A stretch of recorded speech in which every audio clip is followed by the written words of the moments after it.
Good morning, students. This is your first poem of General English. Poem's name Telephone Conversation, and its poet is वोल सोइंका. इसका intro देखिए. About the poem.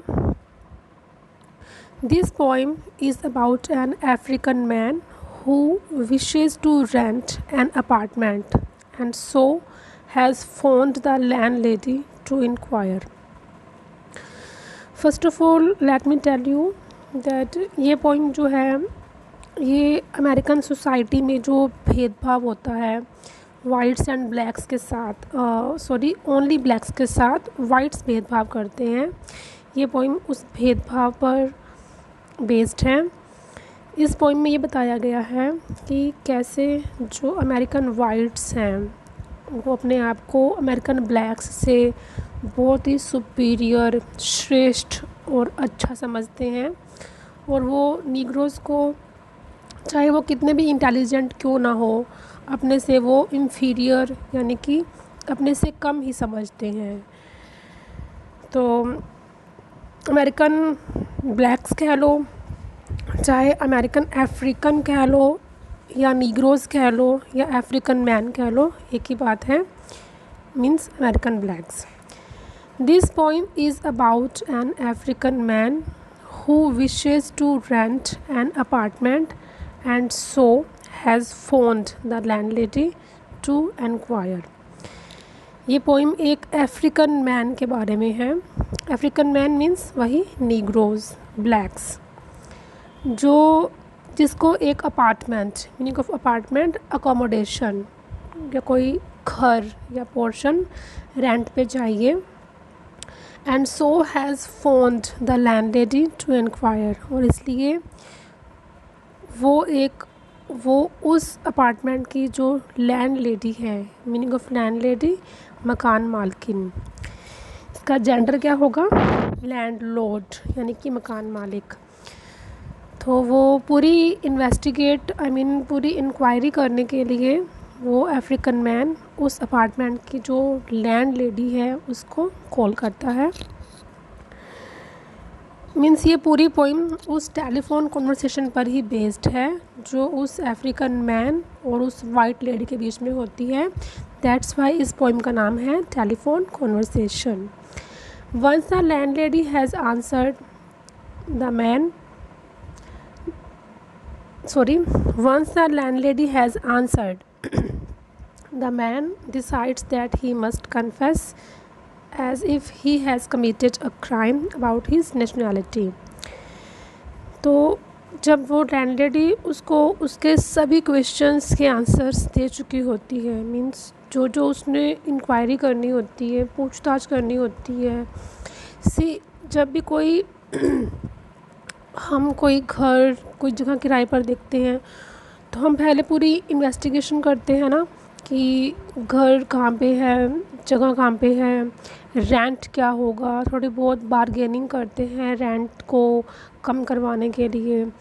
जो मकान मालिक हैं उनकी कितनी इंटरफेरेंस होगी उस रेंटेड पोर्शन में, आने जाने की टाइमिंग, खाना, ये वो.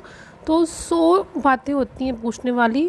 तो उसी तरह की कुछ बातें उस अफ्रीकन ने उस लेडी से पूछी होंगी, और उस लेडी ने उसके सभी क्वेश्चंस का आंसर दे दिया. तो सारी क्यूरोसिटी, सारे क्वेश्चंस के आंसर मिल जाने के बाद उस अफ्रीकन ने, उस नीग्रो ने डिसाइड किया कि अब उसे कन्फेस कर लेना चाहिए. कन्फेस करना क्या होता है, अपनी गलती मान लेना, अपने किसी क्राइम को कबूल कर लेना. और उसका क्राइम क्या है कि उसकी नेशनैलिटी यानी कि वो एक नीग्रो है, वो एक ब्लैक है. यही उसका क्राइम है कि वो अमेरिकन वाइट नहीं है.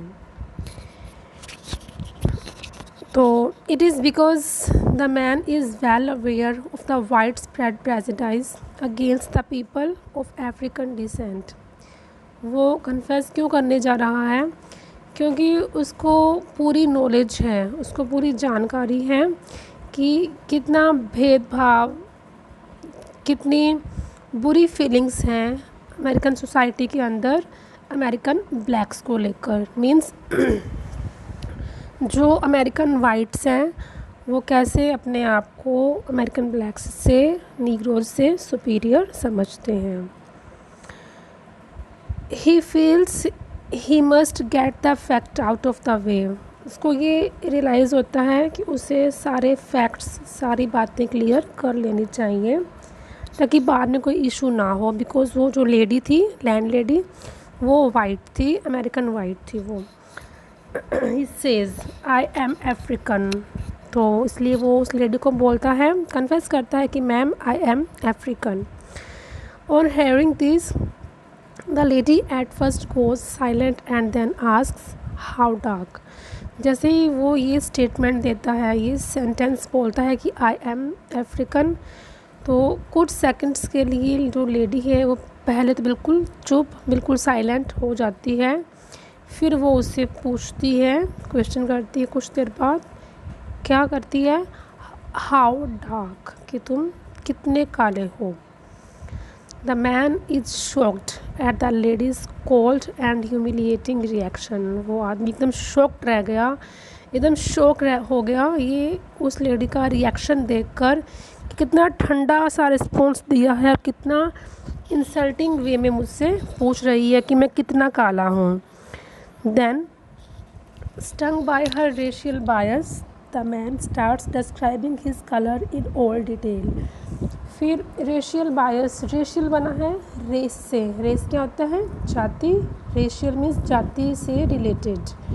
बायस, बायस मीन्स पार्शियलिटी, भेदभाव। स्टंग, जैसे स्टंग होता है काटना, डंक मारना। यहाँ कह सकते हैं परेशान या अपसेट, दुखी होकर, कि रेशियल बायस से, उस भेदभाव से दुखी होकर the man starts describing his colour in all detail. वो आदमी पूरी डिटेल देना शुरू करता है। डिटेल किस बारे में? अपनी बॉडी के कलर के बारे में, कि मेरे बॉडी पार्ट किस किस कलर के हैं। Through these details he amply proves that the lady may consider him to be an inferior being due to his being black. He is far superior to her in intelligence and social morality. Amply means clearly. तो जब वो detail देता है पूरी उस lady को, उसकी detail सुनकर ये क्लियरली प्रूव हो जाता है कि भले ही वो लेडी अपने आप को स्किन यानी कि कलर के मामले में उस अफ्रीकन मैन से, उस नीग्रो से सुपीरियर समझती है, श्रेष्ठ समझती है, लेकिन अगर बात करें इंटेलिजेंस की और सोशल मोरालिटी की, तो जो वो नीग्रो है, जो मैन है, वो उस लेडी से कहीं ज़्यादा श्रेष्ठ है, सुपीरियर है, कम नहीं है उससे। लेकिन अफसोस ये है कि सोसाइटी में कदर किसकी होती थी पहले? सिर्फ स्किन की या कलर की, ना कि इंटेलिजेंस की। तो ये था इस पोएम का इंट्रोडक्शन। आई होप सबको समझ में आ गया होगा। अब है इस पोएम के एक्सप्लेनेशंस स्टैंजा बाय स्टैंजा। तो इसकी लाइंस 1 to 5 देखिए। फर्स्ट स्टैंजा जो है इसका, the price seemed reasonable, location indifferent, the landlady swore she lived off premises, nothing remained but self-confession, madam, I hate a wasted journey, I am African। Okay, तो इसकी देखिए explanation. पहले इनकी meaning देख लीजिए स्टैंजा में। प्राइस यानी कि किराया, रेंट कितना है। रीज़नेबल, मीनिंग ऑफ रीज़नेबल, जायज़, ना कम ना ज़्यादा। लोकेशन सबको पता ही है। इनडिफरेंट मतलब कोई फ़र्क ना पड़ना, कोई ख़ास इम्पोर्टेंस ना होना। स्वोर मीन्स प्रोमिस करना, कमिट करना, कसम खाना। प्रेमिसेस क्या होता है? Area, location. यहाँ पे आया है ऑफ प्रेमिसेस यानी कि उस लोकेशन से दूर। वेस्टेड जर्नी, सेल्फ कन्फेशन आ गया। मीनिंग ऑफ सेल्फ कन्फेशन मैं बता चुकी हूँ आपको, अपना गुनाह कबूल कर लेना, अपनी गलती एक्सेप्ट कर लेना। ओके, वेस्टेड जर्नी यानी कि एक ऐसी जर्नी जिसका कोई बेनिफिट ना मिले, जो बेकार जाए, wasted journey. Okay, an African wanted to rent a white lady's house. एक अफ्रीकन को एक घर किराए पे चाहिए और उस घर की जो लैंड लेडी है वो एक वाइट है। The amount of rent that had been asked for seemed to him quite reasonable. Reasonable means again जायज़, सही, कि उससे जो अमाउंट मांगा गया था रेंट के तौर पे, उस मैन को वो अमाउंट यानी कि उस घर का रेंट बिल्कुल सही लगा, रीज़नेबल लगा। And the location of the house was of not a matter of much importance to him. और घर की लोकेशन, देखो जब हम घर किराए पर लेते हैं कोई भी पर्सन, तो हम क्या चीज़ें देखते हैं कि रेंट कैसा है, जगह कैसी है, एरिया कैसा है, पड़ोस कैसा है। ओके, तो उसने रेंट उसको सही लगा। ओके, देन जो लोकेशन है उसको कोई मतलब नहीं है कि लोकेशन कैसा है, आस पड़ोस के लोग कैसे हैं, एरिया कैसा है, उसको कोई मैटर नहीं है इस चीज़ से। तो so he rang up to settle the matter with the landlady. इसलिए वो उस लैंडलेडी से सारा मैटर डिस्कस करने के लिए, सारी बातें सेट करने के लिए उस लेडी को कॉल करता है। रैंग अप यानी कि फ़ोन करना, कॉल करना, ये पास्ट टेंस है। रैंग, रिंग, रैंग, रंग, call, called, called. The landlady said that she lived away from the premises and thus the man would have no interference of any kind. वो landlady उसको बताती है कि वो यानी कि जो लेडी है खुद, वो उस घर की लोकेशन से, उस घर से बहुत दूर रहती है और इसलिए उस मैन की लाइफ में किसी भी तरह की इंटरफेरेंस नहीं होगी। यानी कि किराएदार के पर्सनल लाइफ में मकान वाले की कोई भी दखल अंदाजी, कोई भी इंटरफेरेंस नहीं होगी। After every other thing had been settled, जब दूसरी सभी चीज़ें सेटल्ड हो गई, सब कुछ डिस्कस कर लिया, the man thought it proper to make a self confession. तो उस मैन ने सोचा कि अब यही सही वक्त है कि मुझे अब सेल्फ कन्फेशन कर लेना चाहिए। As if it was any of his own fault, जैसे कि उसने कोई गलती कर दी हो, कोई उसका अपराध हो गया हो। ही सेड, वो बोला, madam I am African. The man told the lady of his African descent because he was well aware of the wide spread racial bias. ये सारे वर्ड मीनिंग मैं आपको ऊपर क्लियर कर चुकी हूँ, that's why I am not repeating them. तो जो मैन होता है अफ्रीकन मैन, वो उस लेडी को बता देता है कि वो एक अफ्रीकन डिसेंट का, एक अफ्रीकन मूल का पर्सन है, क्योंकि उसको सब पता है, उसको पूरी नॉलेज है कि सोसाइटी में कैसे जाति के नाम पर भेदभाव फैला हुआ है, कैसे लोग नफ़रत करते हैं, भेदभाव करते हैं जाति के नाम पर। इसलिए वो उसको लेडी को पहले ही सब कुछ बता देता है। He feared that the lady could later refuse to rent the house to him when she came to know that he was a black.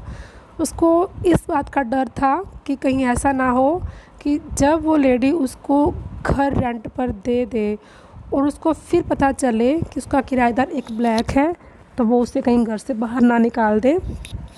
इसलिए वो शिफ्ट होने से पहले ही उसको सारी बातें, सारी नॉलेज दे रहा है कि मैं एक अफ्रीकन हूँ, मैं अमेरिकन वाइट नहीं हूँ। So he warned her beforehand and said plainly, I hate a wasted journey, I am African. Beforehand meaning होता है पहले से ही, ऑलरेडी। तो इसलिए वो पहले से ही उस लेडी को वॉर्न कर देता है और बड़े आराम से बोलता है, साफ साफ बोलता है कि मैम मुझे कोई वेस्टेड जर्नी नहीं चाहिए। मीन्स ऐसा ना हो कि मैं इतनी दूर से उस रेंटेड अपार्टमेंट में आऊँ और आप मुझे घर से बाहर निकाल दो ये जानकर कि ये तो एक अफ्रीकन है। तो मैं पहले ही बता देता हूँ आपको, क्योंकि मुझे वेस्टेड जर्नी, मुझे अपना टाइम वेस्ट नहीं करना है आने जाने में। तो मैम मैं एक अफ्रीकन हूँ। Okay, that's it for today students. ये था आपका फर्स्ट पोइम का फर्स्ट स्टैंजा। इसे आप अच्छे से रिवाइज़ करेंगे। कोई आपको डाउट्स हैं तो आप मुझे कभी भी पूछ सकते हैं व्हाट्सएप पे। बाकी हम कल कंटिन्यू करेंगे। So that's it.